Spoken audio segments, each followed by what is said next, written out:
Once again, you already know what it is, and you already know where you have reached the #1 up-and-coming professional wrestling combat sports podcast anywhere in the world. This is the Hubbard Wrestling Weekly podcast. I'm your host and founder, Sean Hubbard, and I am honored to have the guest that I have in the building today. She's a friend of mine from way back. Her and her husband. Big shout out to her husband as well. And I'm gonna tell you something. She's humble. She's on top of her game, but she's always humble. So I want to thank her for being on the show. Miss Crystal, welcome to the spot. How you doing? I'm good. How are you? Excellent. We're gonna jump right into this thing. First and foremost, how are you? Is the family good? Everything. Gotta make sure we get all the pleasantries out the way. Everybody's good. That's my mom was trying to interrupt this podcast now. Everybody's great. Like like we discussed earlier, we're in the midst of running a laundromat, so that's been busy. But everybody's great. Everybody's blessed. Everybody's all right. And then we're gonna make sure we let the people know about your business ventures before we close out. We're gonna jump right into the subject matter tonight. Real happy to have you on the show. And first and foremost, I need to know from you what got you interested in the world of professional wrestling, because there's not a lot of females generally that say, hey, listen, I'm a fan. And you are a fan, and you are an educated fan. So tell me how you got into this thing. Okay, so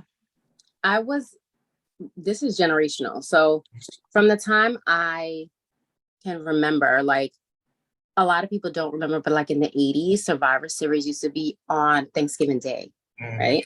Yes. So my grandfather was always into wrestling. He was a bodybuilder in Barbados. So it was like something he passed on to his kids, and then they passed on to us. So one of my like earliest memories is like picking my grandfather up. He had a security job in the city, and we picked him up, and he had no idea where he was going. It was me, my mom, my dad, and my grandfather. And he was so surprised that we went to Madison Square Garden to see Hulk Hogan against Sergeant Slaughter. Nice. So like we were, like everybody was so enamored. He was at the end of his seat. And I think that the love of wrestling and what it was in the 80s for me, it's something that I never let go of. So, and it was also, people just never believed that like I was so interested in this. So it would like crack me up when people would be talking about it. And I'm like, yeah, like these are the facts and da-da-da-da-da. And every time a wrestling magazine came out, I got it. You know what I mean? So like,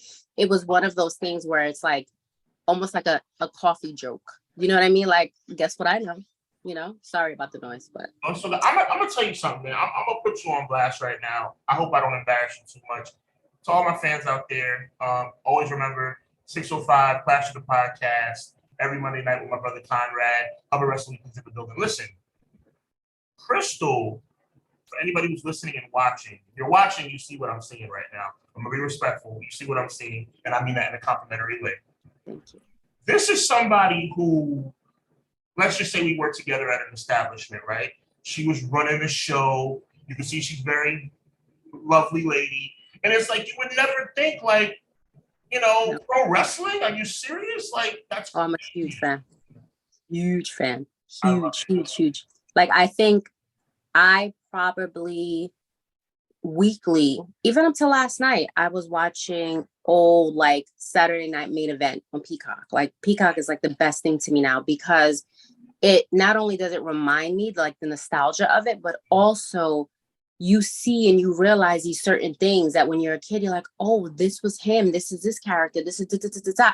And back then, you couldn't tell me it was fake. Like you just couldn't, right? So like, right. So for me, it's more so an escape from the life that I live, the multiple businesses that I have to run, my day to day. When I have to come home on a Friday or Tuesday, and watch, and a Monday to watch wrestling, it's like, oh, like it's like an escape for me. Do you know what I'm saying? Like, it's like Saturday, 1:00 in the afternoon, I'm like, gotta go home, gotta watch Peacock because listen, there in Saudi Arabia. Like, do you know what I mean? Like, these are the things that like excite me, and people never, I'm like, you will never understand what it is like. And when I tell you, I gathered the whole family and they all like, all right, Crystal, let's go. Like WrestleMania, I'm not working that weekend. I have to watch WrestleMania. I love it.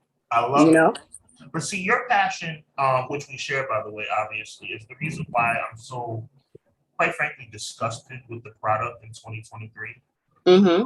We're not going to veer too far off subject. We're going to get into women in wrestling in a second, but you got me going because my issue with professional wrestling is that there has been such a disconnect or such a straying away from the energy that you were just talking about.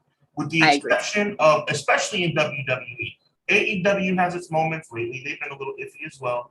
Obviously, if you're hardcore, you're talking about New Japan, you're talking about Impact. But for the mainstream fan, we all know that the number one organization in the industry right now continues to be WWE. And with the exception of the Bloodline, which seemed to be coming to an end, we will see how that plays out later tonight. WWE's been trash. I mean, I don't know what's going on, but they're missing that energy we're just talking about. Yeah, I think that aside from the Bloodline, like Rhea Ripley and Dominic Mysterio have really been saving it, which I was shocked because I had no, when he was with his father, Ray, I was like, yeah, no, I'm like, we're good with this whole thing. He can't wrestle.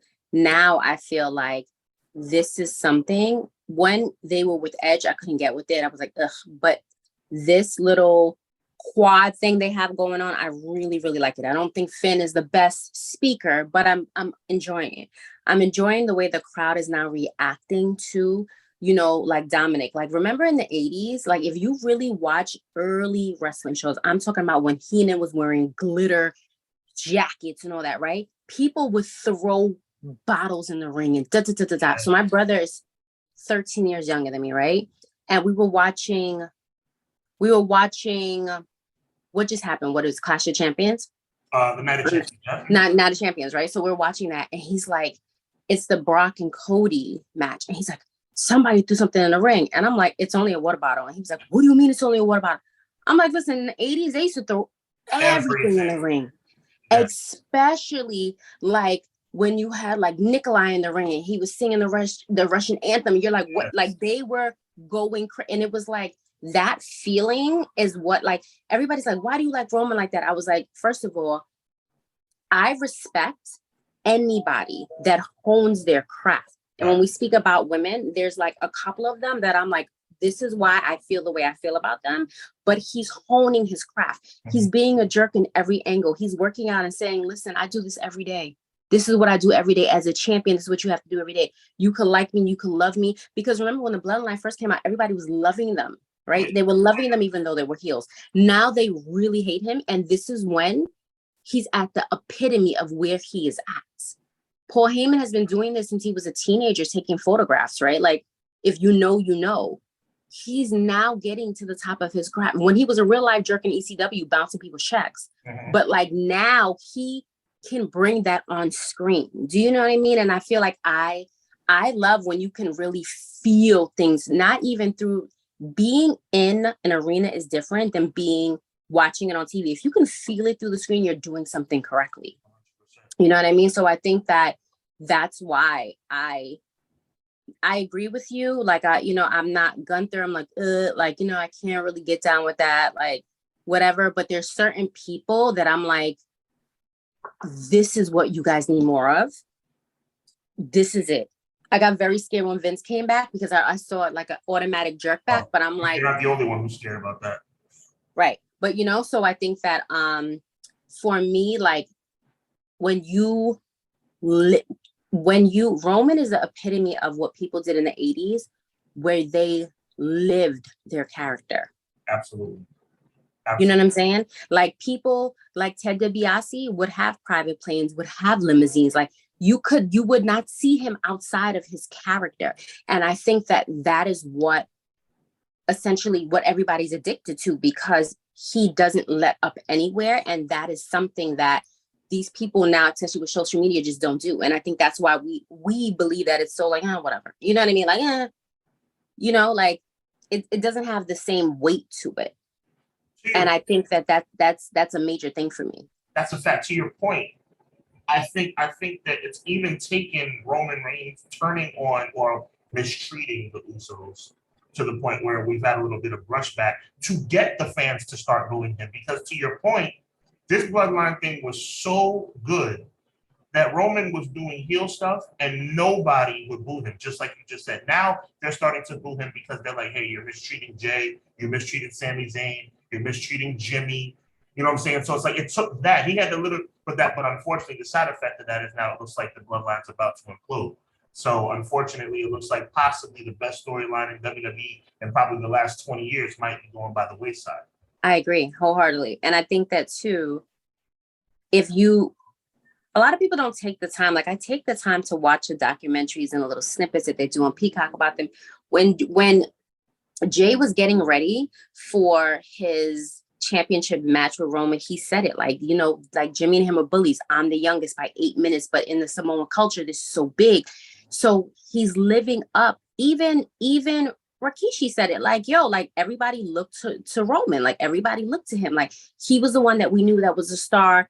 This is the twins' father that's saying this. So this is real life. This is something that they probably went through as kids and young adults. And now your cousin in real life is the number one moneymaker. So of course you have some type of tension, I think, and that's what makes it so real.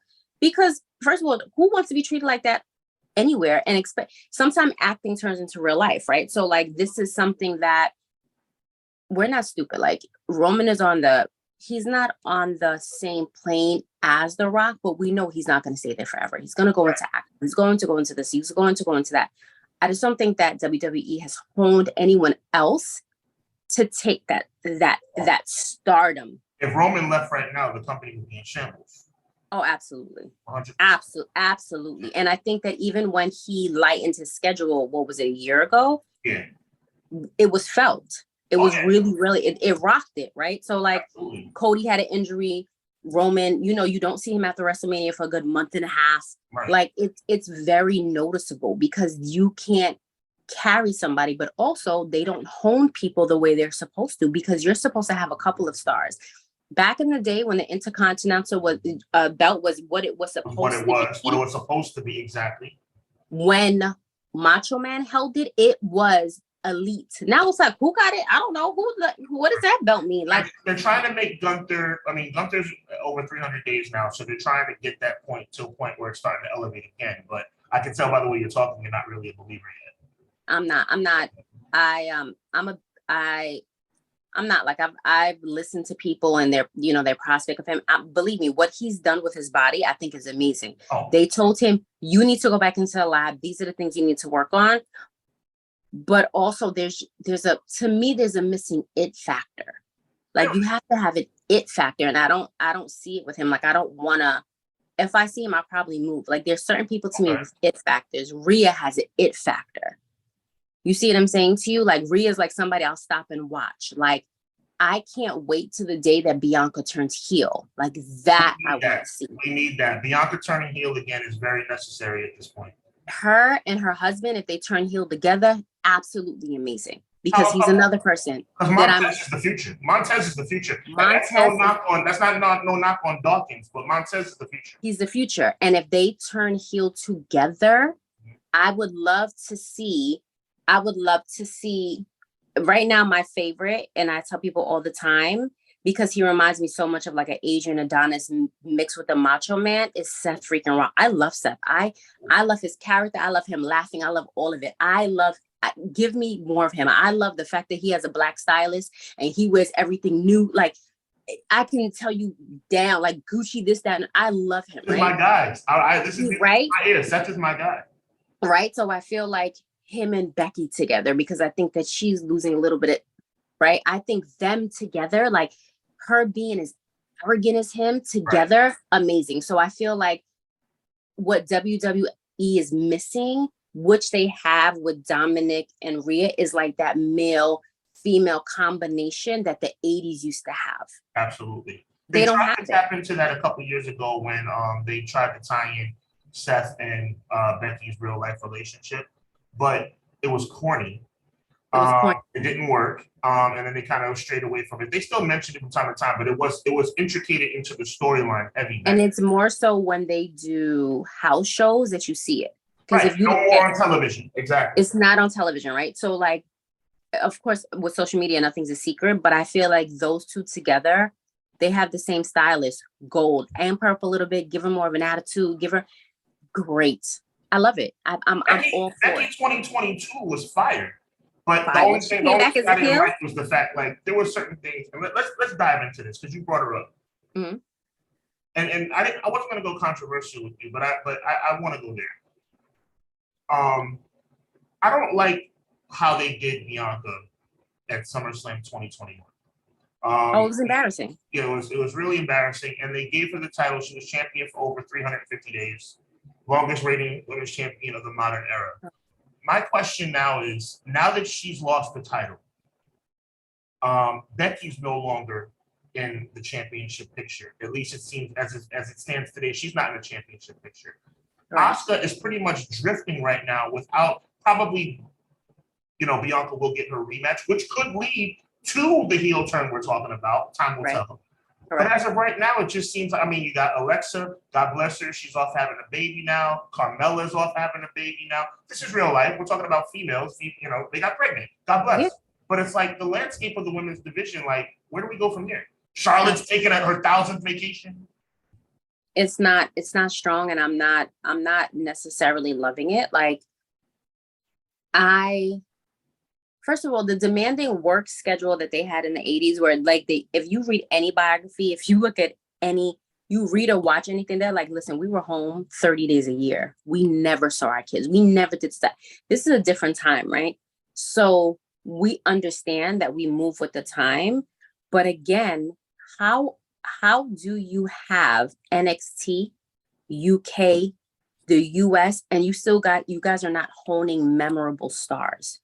And they really have too many people on the roster where I'm like, okay, I'm bored now, right? Like Shayna Baszler, I really like her. Like, I like her. I think she's great. I liked her, past tense. I don't like her. I don't like the position they have her in now. Well, she's one half of the women's tag team champions. Correct. I hate it. Okay. I hate it. Okay. Right? I hate it because they're too similar. Well, then that's the first point you made that I gotta disagree with. Shayna and Ronda are similar, which is what makes it make sense, no? Not when Ronda, there was so much more hype behind Ronda. Okay. They're so similar, and Shayna's really better. Shayna's never going to shine with Ronda around. You're talking about the greatest female combat sports athlete of all time. Correct. Okay, I'm going to let you finish. Go ahead. So what happens is you may be better than Ronda, but the hype behind Ronda was so hard.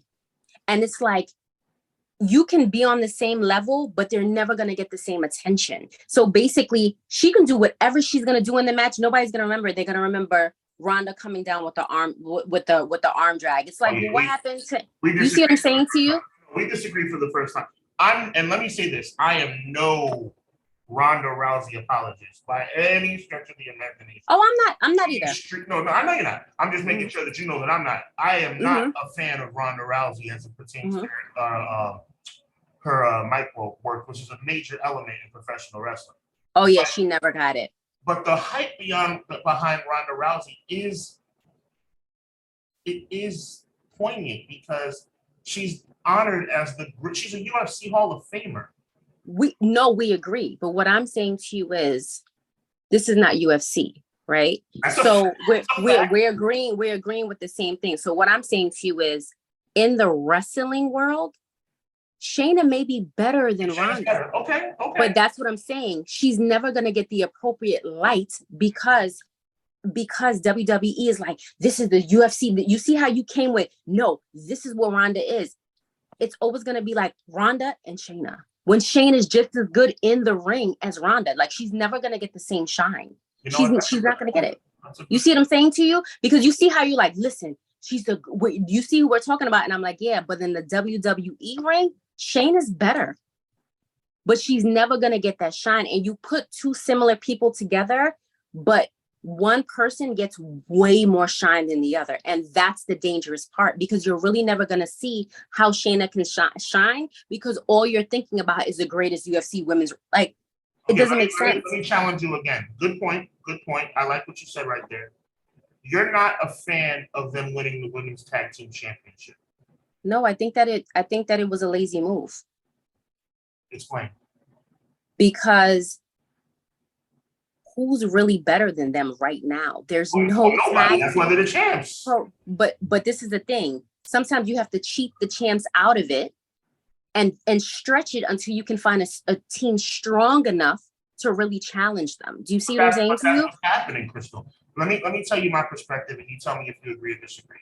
Okay. Ronda Rousey and Shayna Baszler just won the tag titles for the first time ever. They could have been the tag champions from the time the titles were implemented. Oh yeah. This is their first reign as tag champions, right? Correct. I believe what's going to happen in a very weak women's tag team division, by the way, God bless them.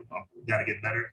But in an extremely weak women's tag team division, now you have Ronda and Shayna, who I think will go down as the most dominant women's tag team champions of all time, being built where maybe next year at 40, you can have somebody like come out of nowhere and beat them.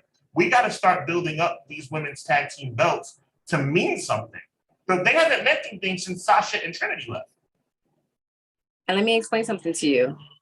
Sasha and Trinity they were very different to me, and I wanted to see them together because I'm like, oh, I didn't think about that. You see what I'm saying too? Oh, I didn't think about that. And they were even still building it up then when they got it, because I don't even remember who had it before them. Do you see what I'm saying to you? Like, I don't like, it's not something that I'm like, oh, I remember the first person who had this. I remember the first team. That's what I mean. Like, between now and then, who's strong enough? Well, nobody. I think we're saying the same thing. We are saying the same thing. Right. But what I'm saying is, let's look at the prospects here. Sean, like for real, like who? Like in my brain, Rodriguez, they have destroyed her. She was a killer in NXT. Now she's a smiling, sniveling idiot. Who shows her back all day long. I can't even take her. I can't either. I can't. All she does is smile and kiss babies. I'm sick of it. That pose, I can't take it. Like it bothers me. Like that whole back thing. That pose was fire when she was a badass. When she was in NXT, she was a killer. Let me explain something to you. Okay. She bores me. Okay. Well, she bores me now in 2023, 100%.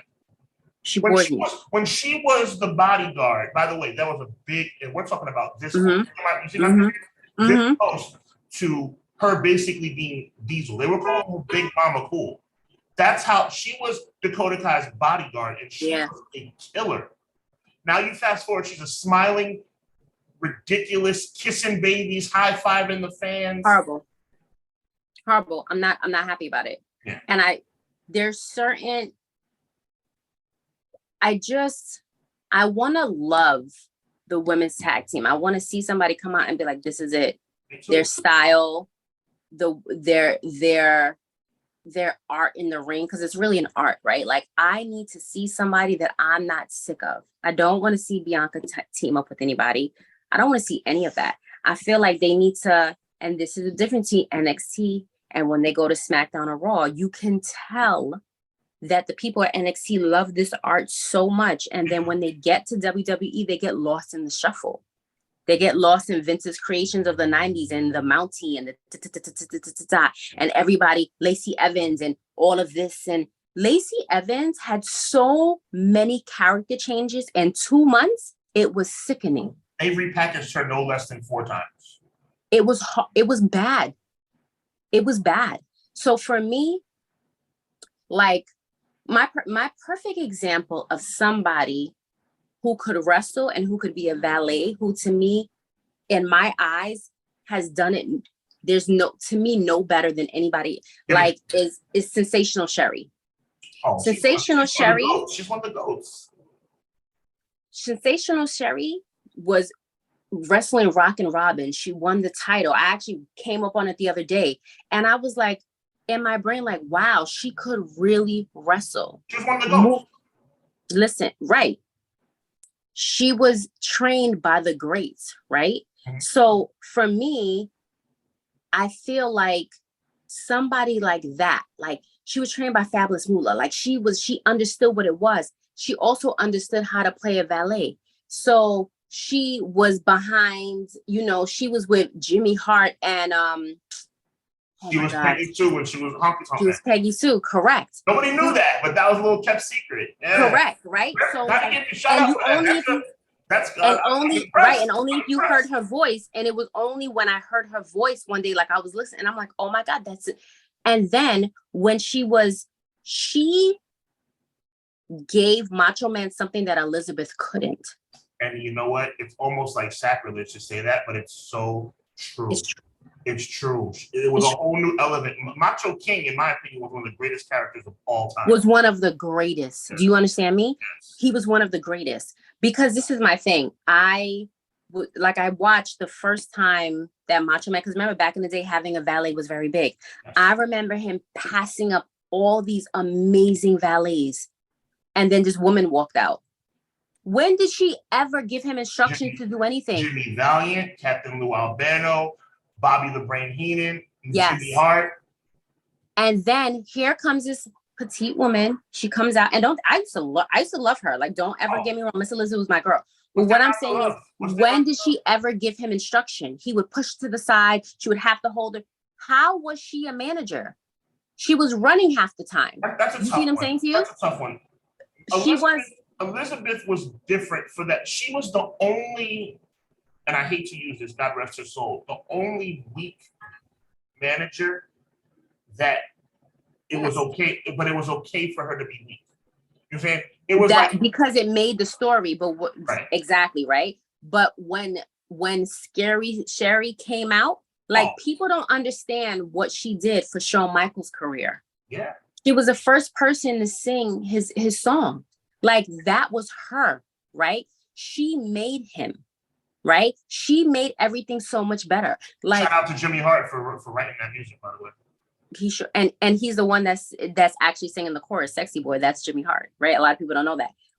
It's so funny because she made these men, like she did. Even with Ted DiBiase, people don't realize she was with him for a long time. 2 years like together, yeah.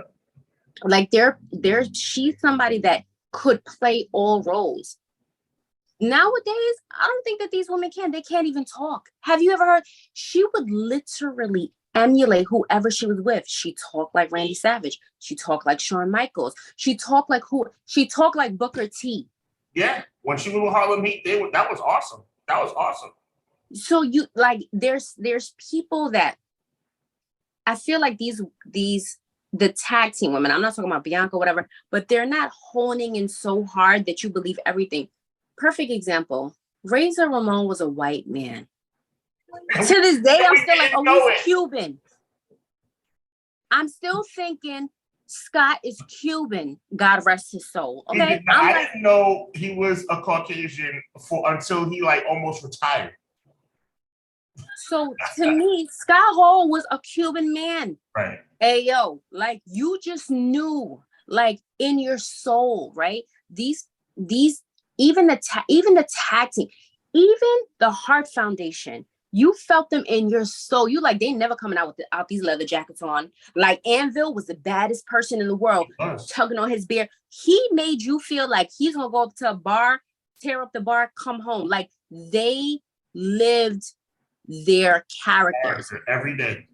It's not that now. Now it's so much of a like, and you can tell by the passion in the ring. Yeah. Like it's not the same thing to me. Like even Sunny, she was never really my favorite, but she was a talker. Yeah, let me explain something to you. She could talk. She could talk.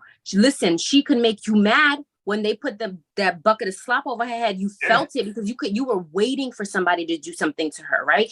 And it got you invested in somebody who you normally wouldn't be invested in, like Phineas Godwin, because it was like Phineas, when are you gonna realize she's playing?